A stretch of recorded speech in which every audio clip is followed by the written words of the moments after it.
Los tres instrumentos de la muerte, de Chesterton.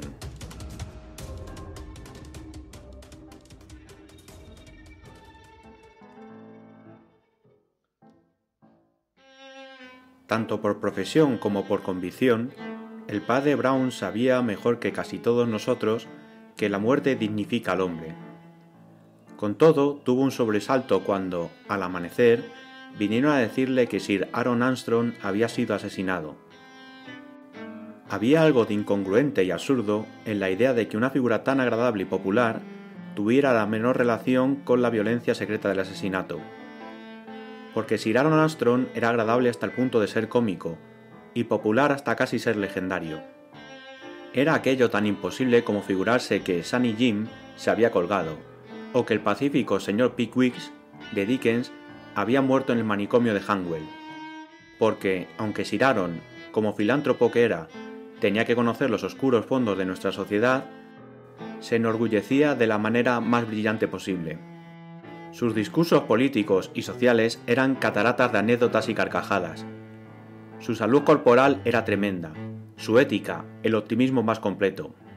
Y trataba el problema de la embriaguez, su tópico favorito, con aquella alegría perenne y aún monótona, que es muchas veces la señal de una absoluta y provechosa abstinencia. La historia corriente de su conversación era muy conocida en los círculos y púlpitos más puritanos.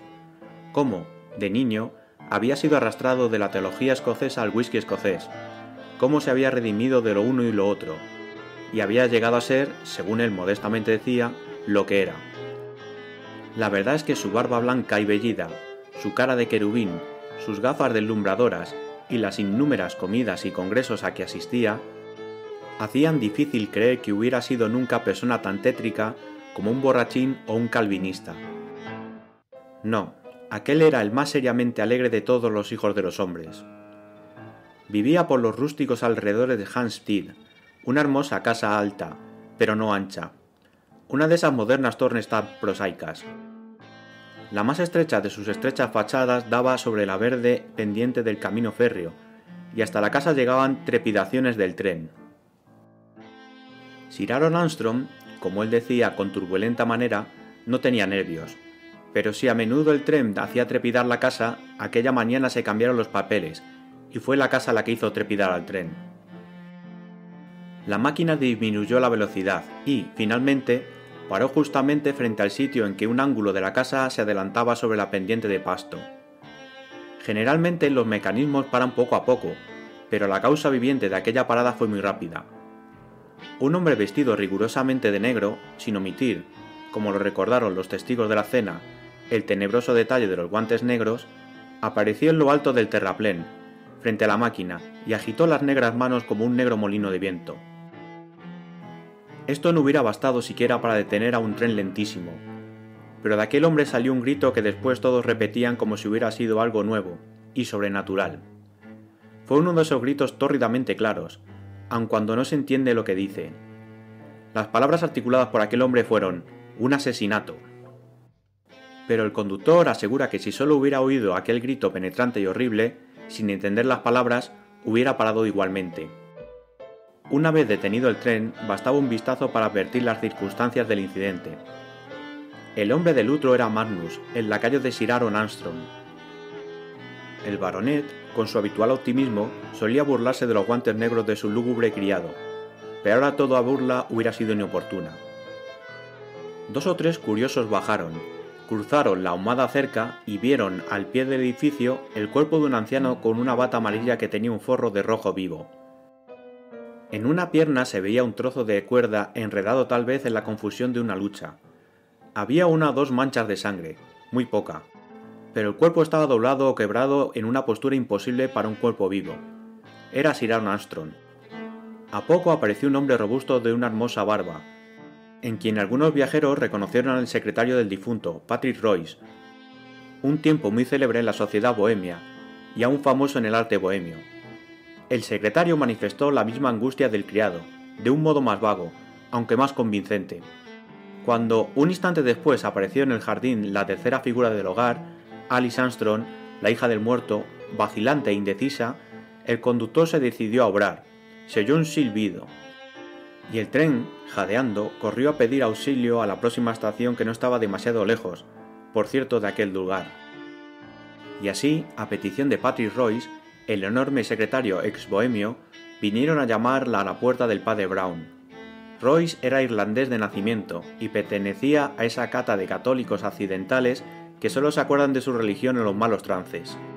Pero el deseo de Royce no se hubiera cumplido tan deprisa si uno de los detectives oficiales que intervinieron en el asunto no hubiera sido amigo mío y admirador de un detective no oficial llamado Flambeau. Porque, claro está, es imposible ser amigo de Flambeau sin oír contar 1000 historias y hazañas del padre Brown. Así, mientras el joven detective Merton conducía al sacerdote a campo traviesa, a la vía férrea, su conversación fue más confidencial de lo que hubiera sido entre dos desconocidos. Según me parece, dijo ingenuamente el señor Merton, hay que renunciar a desenredar este lío. No se puede sospechar de nadie. Magnus es un loco solemne, demasiado loco para asesino. Royce, el mejor amigo del baronet durante años. Su hija la adoraba sin duda. Además, todo es absurdo. ¿Quién puede haber tenido empeño en matar a este viejo tan simpático? ¿Quién en marcharse las manos con la sangre del amable señor del brindis? Es como matar a San Nicolás. Sí, era un hogar muy simpático, asintió el padre Brown. Mientras él vivió, al menos, así fue siempre. ¿Cree usted que seguirá siendo igual de alegre?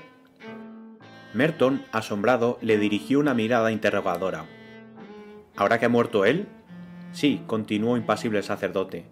Él era muy alegre, pero ¿comunicó a los demás su alegría? Francamente, ¿había en esa casa alguna persona alegre fuera de él? En la mente de Merton parecía abrirse una ventana, dejando penetrar esa extraña luz de sorpresa que nos permite darnos cuenta de lo que siempre hemos estado viendo. A menudo había estado en casa de Armstrong, para cumplir con sus funciones policíacas, ciertos caprichos del viejo filántropo, y ahora que pensaba en ello se dio cuenta de que, en efecto, aquella casa era deprimente. Los cuartos muy altos y fríos, el decorado mezquino y provinciano, los pasillos llenos de corrientes de aire, alumbrados con una luz eléctrica más fría que la luz de la luna. Y aunque, a cambio de esto, la cara escarlata y la barba plateada del viejo ardieran como hogueras en todos los cuartos y pasillos, no dejaban ningún calor tras de sí. Sin duda, aquella incomodidad de la casa se debía a la vitalidad de la misma exuberancia del propietario. A él no le hacían falta estufas ni lámparas.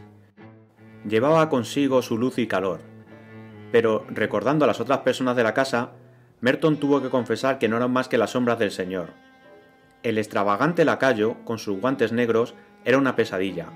Royce, el secretario, hombre sólido, hombrachón o muñecón de trapo con barbas, tenía las barbas de paja llenas de sal gris, como de trapo bicolor, y la ancha frente surcada de arrugas prematuras.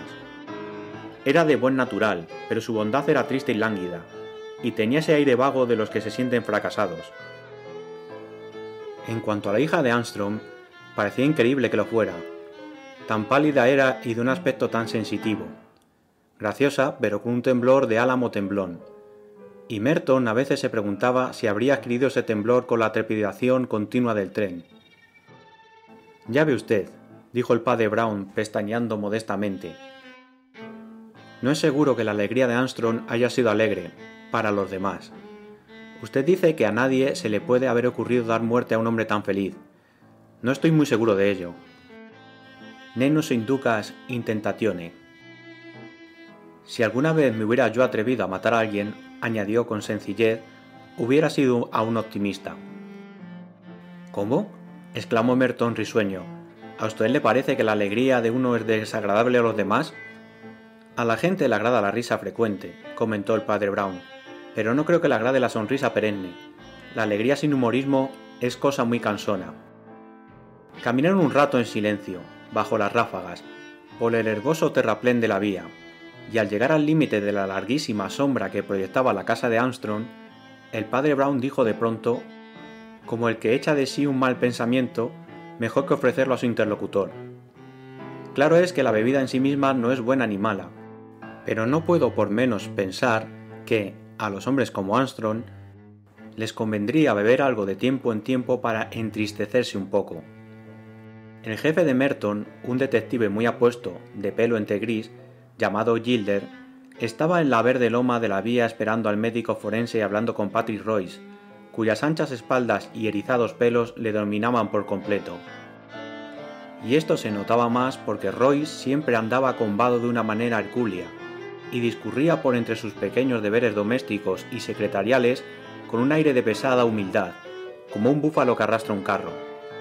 Al ver al sacerdote, levantó la cabeza con evidente satisfacción, y se apartó con él unos pasos. Entretanto, Merton se dirigió a su mayor con evidente respeto, pero con cierta impaciencia de muchacho. «¿Y qué, señor Gilder? ¿Ha descubierto usted este misterio?» «Aquí no hay misterio», replicó Gilder, contemplando con soñolentas pestañas el vuelo de las cornejas. «Bueno, para mí al menos sí lo hay», dijo Merton sonriendo.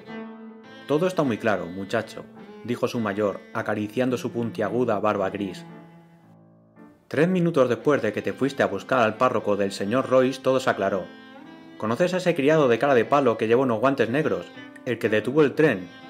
Ya lo creo, me produce hormigueo. Bien, articuló Gilder. Cuando el tren partió, ese hombre había partido también. Un criminal muy frío, ¿verdad? Mira tú que escapar en el tren que va a avisar a la policía.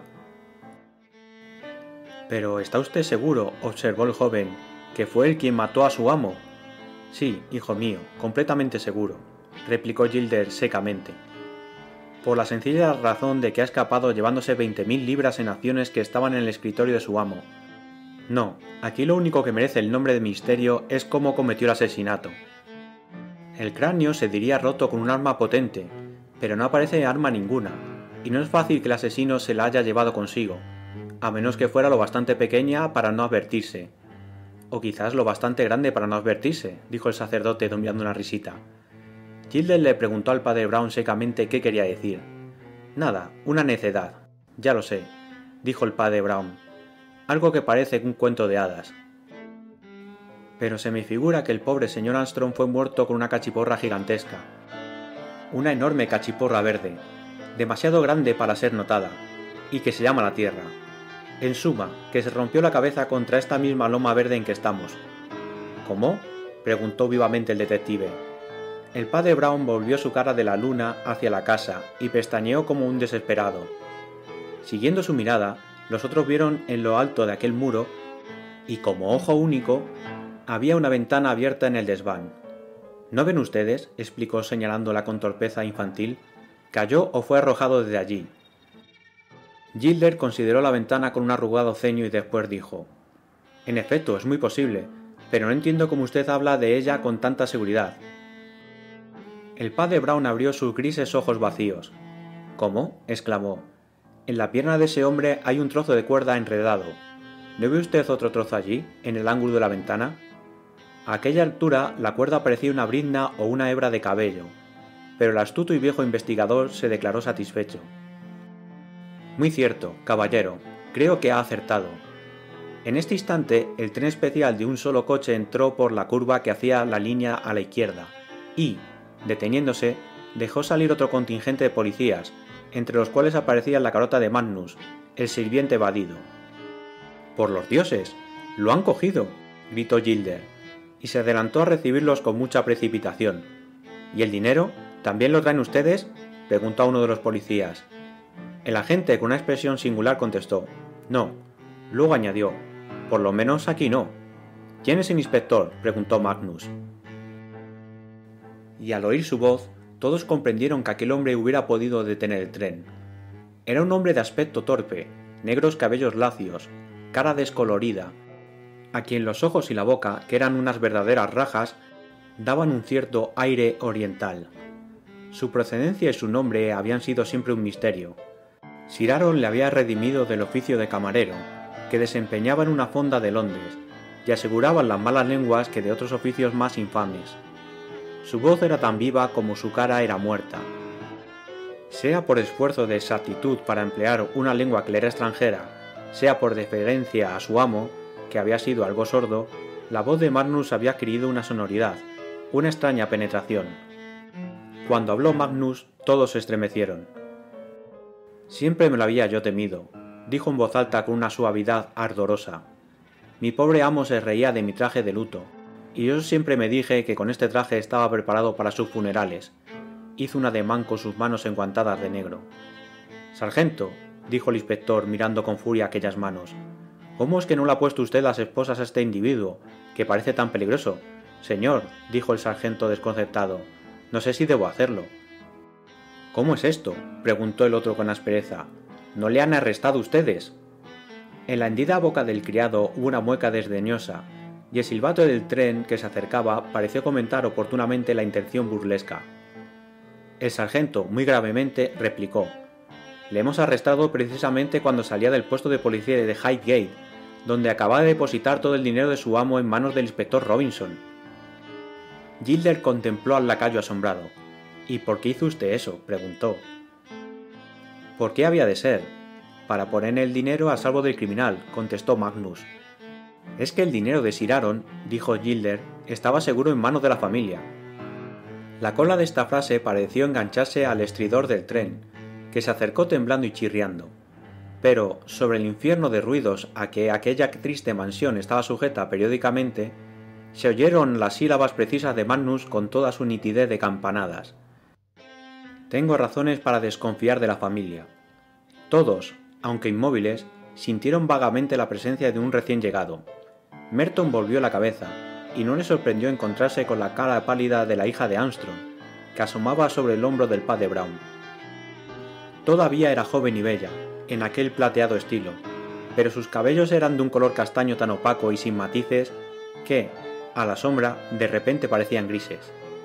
«Repórtese usted», gruñó Royce. «¿Va usted a asustar a la señorita Armstrong?» «Creo que sí», dijo el de la clara voz. La dama retrocedió. Todos le miraron sorprendidos, y él prosiguió: «Estoy ya acostumbrado a los temblores de la señorita Armstrong. La he visto temblar muchas veces durante estos años. Unos decían que temblaba de frío, otros que de miedo, pero yo sé bien que temblaba de odio y de perverso rencor. Esta mañana los diablos han estado de fiesta. A no ser por mí, a estas horas ella estaría lejos en compañía de su amante, y con todo el dinero de mi amo a cuestas. Desde que el pobre de mi amo le prohibió casarse con ese borracho bribón». «¡Alto!», dijo Gilder con energía. «No nos importa las sospechas o imaginaciones de usted, mientras no presente usted una prueba evidente». «Oh, ya creo que le presentaré pruebas evidentes», le interrumpió Magnus con su acento cortado. «Usted tendrá que llamarme a declarar, señor inspector, y yo tendré que decir la verdad. Y la verdad es esta. Un momento después de que el anciano fuera arrojado por la ventana, entré corriendo en el desván, y me encontré a la señorita desmayada, en el suelo, con una daga roja en la mano. Permítaseme también entregarla a la autoridad competente». Y extrajo de los faldones un largo cuchillo cachicuerno con una mancha roja, y se adelantó para entregarlo respetuosamente al sargento. Después retrocedió otra vez, y las rajas de los ojos casi desaparecieron de su cara en una inmensa mueca chinesca. Merton se sintió enfermo ante aquella mueca, y murmuró al oído de Gilder: «Habrá que oír lo que dice la señorita Armstrong contra esta acusación, ¿verdad?». El padre Brown levantó de pronto una cara tan fresca como si acabara de lavársela. «Sí», exclamó con radiante candor, «pero ¿dirá la señorita Armstrong algo contra esta acusación?». La dama dejó escapar un grito breve y extraño. Todos se volvieron a verla. Estaba rígida, como paralizada. Solo en el marco de sus cabellos castaños resaltaba un rostro animado por la sorpresa. Se diría que acababan de ahorcarla. «Este hombre», dijo el señor Gilder gravemente, «acaba de declarar que la encontró a usted empuñando un cuchillo, e inanimada, un momento después del asesinato». «Dice la verdad», contestó Alice. Todos quedaron deslumbrados, y al fin se dieron cuenta de que Patty Royce adelantaba su cabezota y decía estas singulares palabras: «Bueno, si me han de llevar, antes he de darme un gusto». Y, levantando los fornidos hombros, descargó un puñetazo de hierro en la blanda cara mongólica de Magnus, haciéndole caer a tierra, más aplastado que una estrella de mar. 2 o 3 policías pusieron al instante la mano sobre Royce, pero a los demás les parecía que la razón misma había estallado y que el universo todo se convertía en una pantomima insensata. «Señor Royce», gritó Gilder autoritariamente, «le arresto a usted por agresión».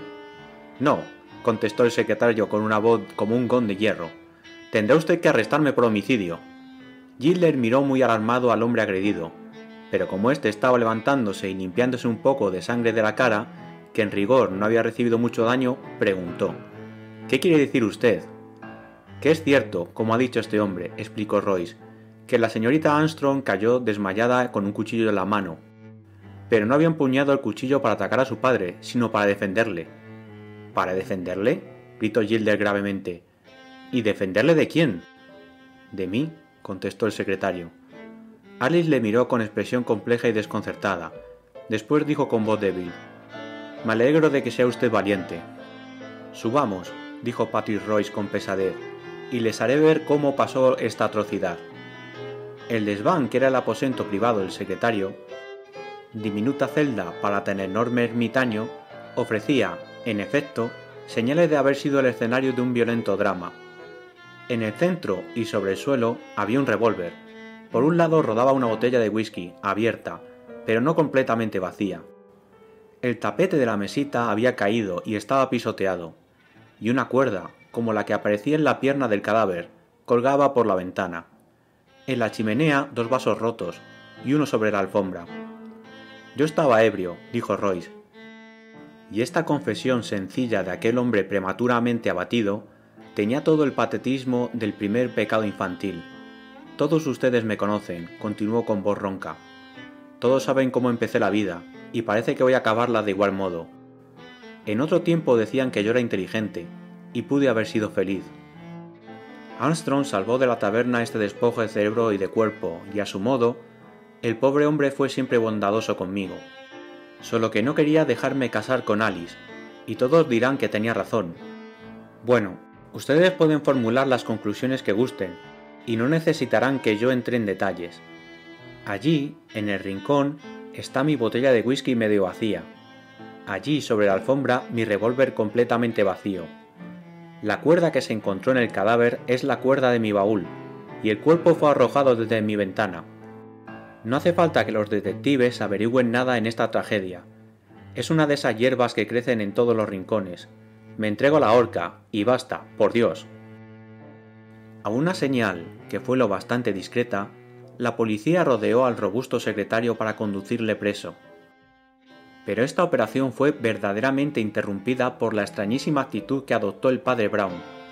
Este, a gatas sobre la alfombra, junto a la puerta, parecía entregado a exóticas oraciones.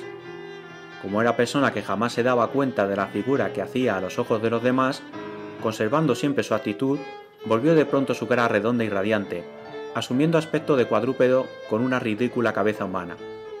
«Vamos», dijo con sencillez amable, «esto se complica. Al principio, señor inspector, decía usted que no aparecía arma ninguna, pero ahora vamos encontrando muchas armas.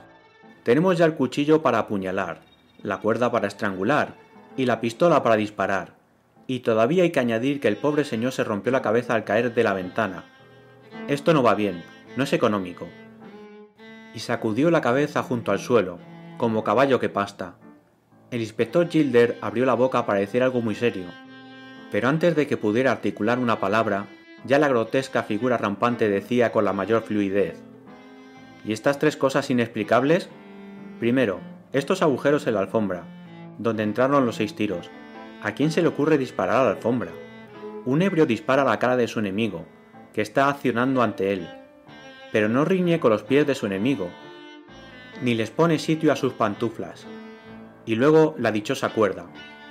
Y habiendo acabado con la alfombra, el padre Brown levantó las manos y se las metió en los bolsillos, pero permaneció de rodillas. ¿En qué grado de embriaguez posible se le ocurre a un hombre atarle a su enemigo la soga al cuello para desatarla después y atársela a la pierna? Royce no estaba tan ebrio para hacer semejante disparate, porque ahora estaría más dormido que un tronco. Y finalmente, la botella de whisky, y esto es lo más claro de todo. Usted quiere hacernos creer que aquí ha habido un combate de dipsómano para apoderarse del whisky, que usted ganó la botella, y que, después, la arrojó usted a un rincón, vertiendo la mitad del whisky y dejando el resto en la botella, lo cual me parece poco propio de un dipsómano. Se irguió de un salto y, en tono de límpida penitencia, le dijo al presunto asesino: «Lo siento mucho, mi buen señor, pero lo que usted nos cuenta es una sandez. Señor», dijo Alice Armstrong al sacerdote en voz baja, ¿Podemos hablar a solas? Esta petición obligó al parlanchín sacerdote a salir a la estancia próxima, y antes de preguntar nada, la dama le dijo decidida: «Usted es un hombre inteligente, y trata de salvar a Patrick, lo comprendo, pero es inútil. Este asunto es muy negro, y mientras más indicios encuentre usted, menos posibilidad de salvación habrá para el desdichado a quien amo». «¿Por qué?», preguntó el padre Brown mirándola con fijeza. «Porque», contestó ella con la misma expresión, «yo misma le he visto cometer el crimen». «Ah», dijo el padre Brown impertérrito, «¿y qué fue lo que hizo?». «Yo estaba en este cuarto», explicó ella. «Esta y aquella puerta estaban cerradas. De pronto oí una voz que repetidas veces decía: «¡Infierno! ¡Infierno!», y poco después las dos puertas vibraron con la primera explosión de revólver.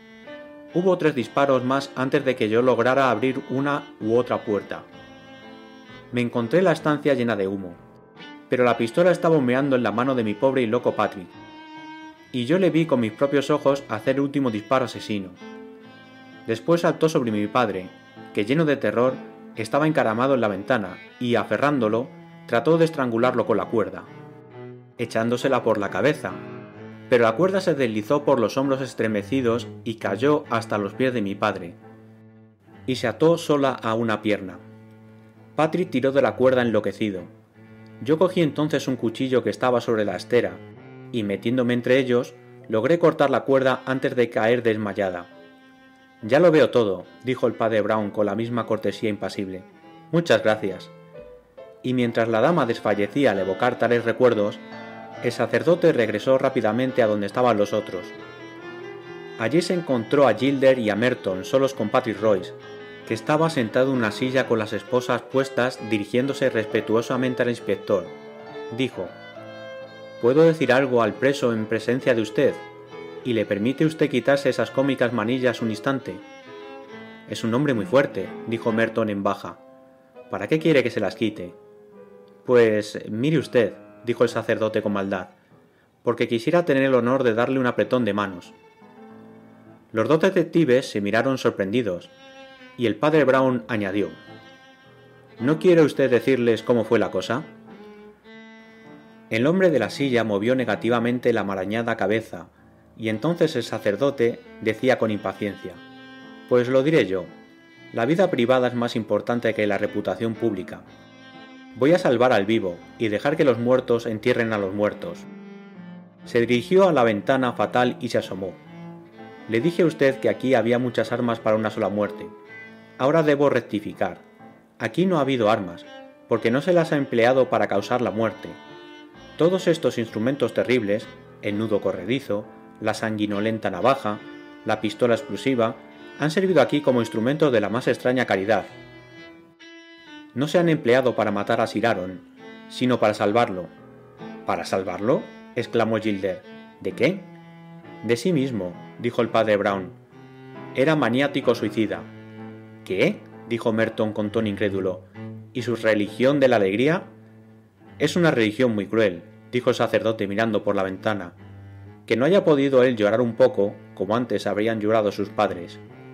Sus planos mentales se endurecieron, sus opiniones se volvieron cada vez más frías. Bajo la alegre máscara se escondía el espíritu hueco del ateo. Finalmente, para conservar ante el público su alegría profesional, volvió a la embriaguez, que había abandonado hacía tanto tiempo. Pero las bebidas alcohólicas son terribles para un abstemio sincero, porque le procuran visiones de ese infierno psicológico contra el cual trata de poner en guardia a los demás. Pronto el pobre señor Armstrong se encontró hundido en ese infierno, y esta mañana se encontraba en tal estado, que se sentó aquí a gritar que estaba en el infierno, y esto con voz trastornada, que su misma hija no lo reconoció. Le entró la locura de la muerte, y con la agilidad de mono, propia del maniático, se rodeó de instrumentos mortíferos: el lazo corredizo, el revólver de su amigo, el cuchillo. Royce entró casualmente y, comprendiendo lo que pasaba, se apresuró a intervenir. Arrojó el cuchillo por aquella estera, arrebató el revólver, y sin tener tiempo de sacar los cartuchos lo descargó tiro a tiro contra el suelo.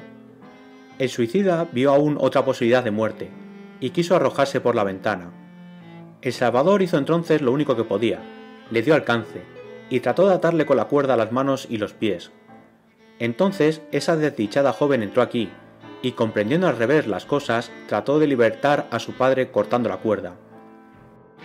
Al principio no hizo más que racuñar las muñecas de Royce, y esa es toda la sangre que ha habido en este asunto, porque supongo que ustedes habrán advertido que, aunque su puño dejó sangre en la cara del criado, no dejó la menor herida. Y la pobre mujer, antes de caer desmayada, logró cortar la cuerda que retenía a su padre, el cual salió lanzado por esa ventana rumbo a la eternidad. Hubo un silencio, y al fin se oyó el ruido metálico que hacía Gilder al abrir las esposas de Patrick Royce, a quien dijo: «Creo que debo decir lo que siento, caballero. Usted y esa dama valen más que la esquela de defunción de Armstrong». «Al diablo con Armstrong y su esquela», gritó brutalmente Royce. «¿No comprenden ustedes que se trataba de que ella no lo supiera?» «¿No supiera qué?», preguntó Merton. «¿Cómo qué? Que ella es quien ha matado a su padre, imbécil», rugió el otro. «A no ser por ella, estaría vivo. Cuando lo sepa va a volverse loca». «No, no lo creo», observó el padre Brown, tomando el sombrero. «Al contrario, creo que debo decírselo. Ni la más sangrienta equivocación envenena la vida tanto como un pecado. Y creo también que en adelante ella y usted podrán ser más felices. Y me voy, tengo que ir a la escuela de sordomudos». Al salir por entre el césped mojado, un conocido de Highgate le detuvo para decirle: «Acaba de llegar el médico, va a comenzar la indagación». «Tengo que ir a la escuela de sordomudos», dijo el padre Brown. «Siento mucho no poder asistir a la indagación».